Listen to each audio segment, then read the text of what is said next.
out all the various kinds of lightweight equipment that are available.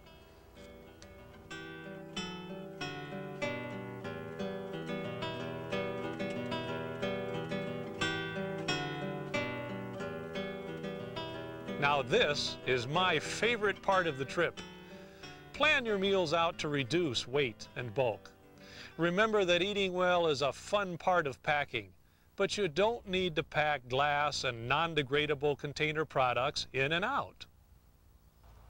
Minimizing impact begins with trip preparation. Trip preparation in terms of the kinds of food that you bring, how you package that food, even so far as the kinds of implements that you bring for eating.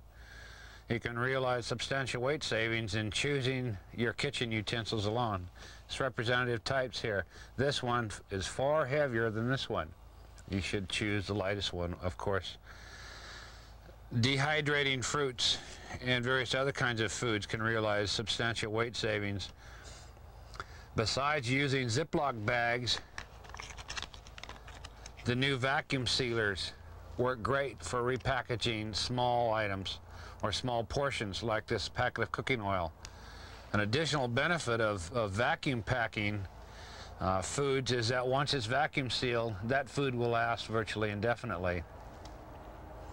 As you can see from the various weight savings and eliminating glass and changing the plastic and so on, you can reduce your total weight savings in food alone by as much as 1/2 to 3/4.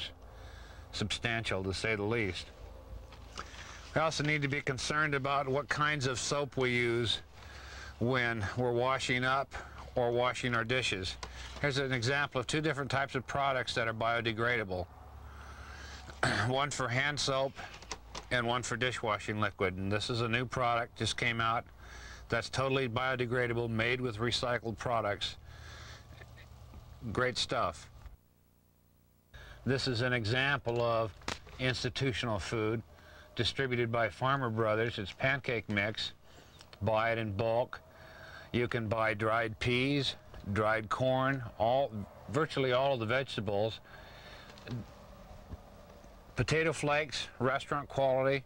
All it takes is a little bit of shopping around to find that good stuff. Simply by going to a bulk food distributor or supplier, someone who caters to and sells to small restaurants and the like. And not only can you realize substantial weight savings, but you can also, by buying in bulk, realize substantial cost savings for any given trip.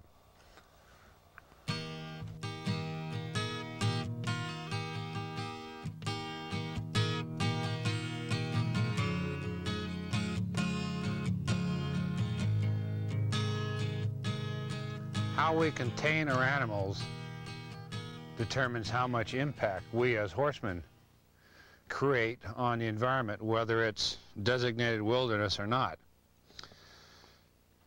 That means that we as horsemen have a decision to make before we ever take off on a trip, and that is, what kind of containment method are we going to bring along that's going to allow us to create the least amount of impact for any given area. We have several representative types here, bearing in mind that the least impactive method that we can have is being able to turn all our stock loose and just let them graze.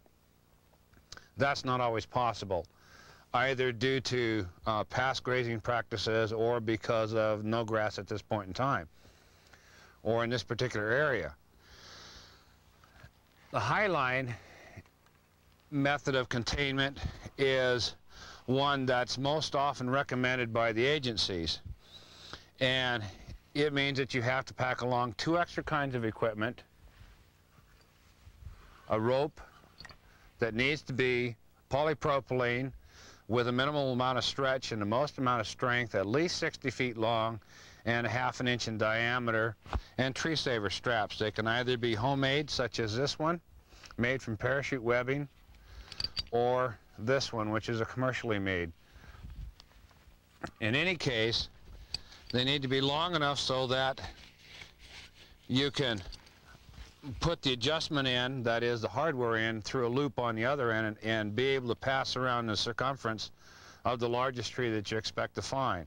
and that tree should be no less than 8 inches in diameter in order to be of sufficient strength to have to contain a high line that's 60 feet long and may have upwards of 9 animals tied to it at any given time.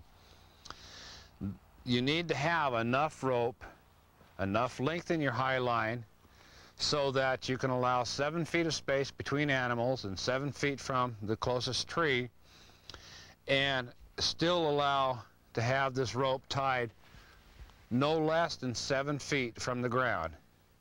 That's the key. A high line needs to be just exactly that, a high line. 7 feet seems to be the best height that we've found, and it will still allow your animals to lay, to roll, to feed without getting entangled in the line. And it also needs to be drum tight when it's put up. The best method of containment that we have found so far, after extensive use, is a portable electric corral. This particular one is sold as a unit with tape. This is a poly tape that has stainless steel wire woven in it. The fiberglass poles should look like these. A charging system that only utilizes 2 D-size batteries that with continuous use should last approximately 30 days. The total cost of this system is about $170. But it allows you to enclose 600 feet of area at one time, and gives you the advantage of it being highly portable, very little bulk, very little weight. The whole thing weighs less than 20 pounds, and at the same time will allow you to do some intensive rotational grazing in a pasture and not exceed the 25% utilization rule that the agencies require as a measurement in the high mountain meadows.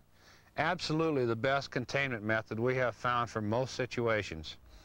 For those times when you cannot use this, then the high line is best.